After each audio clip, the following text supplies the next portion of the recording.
ನಾವು ಬೆಟ್ಟದ ಮೇಲ್ಗಡೆ ಪೂಜೆ ಎಲ್ಲ ಮುಗಿಸ್ಕೊಂಡು ಹೊರಡೋ ಟೈಮಲ್ಲಿ ಅಂದರೆ ನಾವು ಬೆಟ್ಟದಿಂದ ಕೆಳಗಡೆ ಬಂದ ಟೈಮಲ್ಲಿ ಅಲ್ಲಿ ರೇವಣ್ಣನವರು ಬರ್ತಾಯಿದ್ರು. ಅಂದರೆ ಪೂಜೆ ಮಾಡ್ಸೋಕ್ಕೆ ಅಂತ ಹೇಳಿ ಅವರ ಮನೆ ದೇವರು ಕೂಡ ಮಾವಿನಕೆರೆ ಬೆಟ್ಟ ರಂಗನಾಥ ಸ್ವಾಮಿ ಆಗಿರೋದ್ರಿಂದ ಅವರು ಕೂಡ ಪೂಜೆ ಮಾಡ್ಸೋಕ್ಕೆ ಅಂತ ಹೇಳಿ ಬೆಟ್ಟಕ್ಕೆ ಬರ್ತಾಯಿದ್ರು. ಸೊ ನಾವು ಇವಾಗ ರಂಗನಾಥ ಸ್ವಾಮಿಯ ದರ್ಶನ ಮುಗಿದ ಮೇಲೆ ಲಕ್ಷ್ಮೀದೇವಿ ದರ್ಶನ ಮಾಡದೆ ಹೋಗೋಕ್ಕಾಗಲ್ಲ ಅಲ್ವಾ, ಅದಕ್ಕೋಸ್ಕರ ಲಕ್ಷ್ಮೀದೇವಿ ದರ್ಶನ ಮಾಡೋಣ ಅಂತ ಹೇಳಿ ನಾವು ಊರೊಳಗಡೆ ಹೋದ್ವಿ.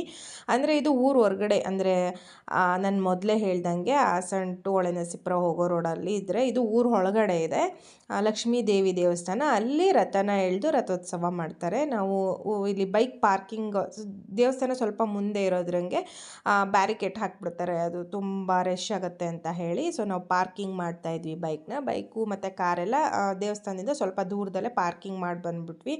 ಸೊ ನಾವು ಹೋದಾಗ 10 ಗಂಟೆ ಆಗಿತ್ತು, ಇನ್ನೂ ರಥನ ಎಳೆದಿರಲಿಲ್ಲ ಮತ್ತು ಇನ್ನೂ ಅಲ್ಲಿ ಜಾತ್ರೆ ಕಟ್ಟಿರಲಿಲ್ಲ ಅಂತ, ಅಂದರೆ ಇನ್ನೂ ಜಾಸ್ತಿ ಏನು ಬಂದಿರಲಿಲ್ಲ ಜಾತ್ರೆಯಲ್ಲಿ, ಪುರಿ ಖಾರ ಮತ್ತು ಮಕ್ಕಳ ಆಟ ಸಾಮಾನು ಅಥವಾ ಏನೇನೋ ಇರುತ್ತಲ್ಲ ಅದೇನೂ ಬಂದಿರಲಿಲ್ಲ.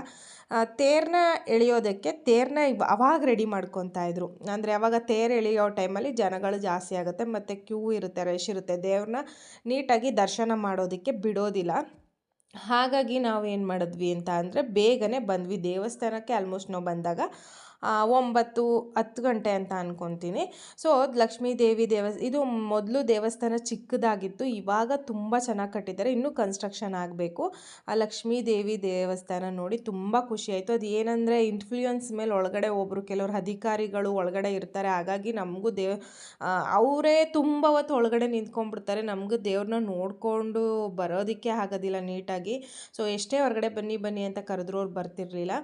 ಸೊ ಆದ್ರೂ ನಾವು ನೋಡಿಕೊಂಡು ಬಂದ್ವಿ. ಒಳಗಡೆ ನಿಂತಿದ್ರು ಯಾರ್ಯಾರು ಅಧಿಕಾರಿಗಳು ಇರ್ತಾರಲ್ಲ, ನಮ್ಮಂಥ ಸಾಮಾನ್ಯ ಜನಗಳು ದೇವ್ರನ್ನ ಹಿಂದೆಯಿಂದಲೇ ನೋಡ್ಕೊಬಂದರೆ ಅಧಿಕಾರಿಗಳೆಲ್ಲ ಮುಂದೆ ಹೋಗಿ ದೇವ್ರನ್ನ ನೋಡ್ತಾರೆ, ಏನೂ ಮಾಡೋಂಗಿಲ್ಲ. ಸೊ ನೆಕ್ಸ್ಟ್ ಬಂದ್ಬಿಟ್ಟು ಇನ್ನೂ ರಥನ ರೆಡಿ ಮಾಡ್ತಾಯಿದ್ರು. ನಾವು ದೇವ್ರ ದರ್ಶನ ಎಲ್ಲ ಮುಗಿಸ್ಕೊಂಡು ಹೊರಗಡೆ ಬಂದ್ವಿ. ಇಲ್ಲೂ ಕೂಡ ಊಟ ಪ್ರಸಾದ ಕೊಡ್ತಾರೆ, ಬಟ್ ರಥ ಆದಮೇಲೆ ಮಾತ್ರ. ಬೆಟ್ಟದ ಮೇಲೆ ತಿಂದಿದ್ದು ಸಾಕಾಗಿತ್ತು ನಮಗೆ.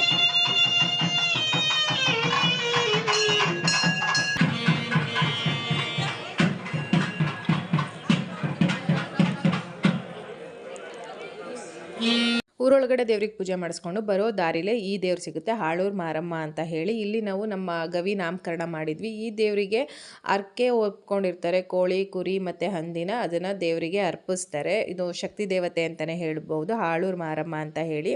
ಸೊ ಈ ದೇವ್ರಿಗೆ ಪೂಜೆ ಮಾಡಿಸ್ಕೊಂಡು ಮನೆಗೆ ವಾಪಸ್ ಹೋದ್ವಿ. ಇದೇ ಜಾತ್ರೆದು ಲಾಸ್ಟು ಮಿನಿ ವ್ಲಾಗ್.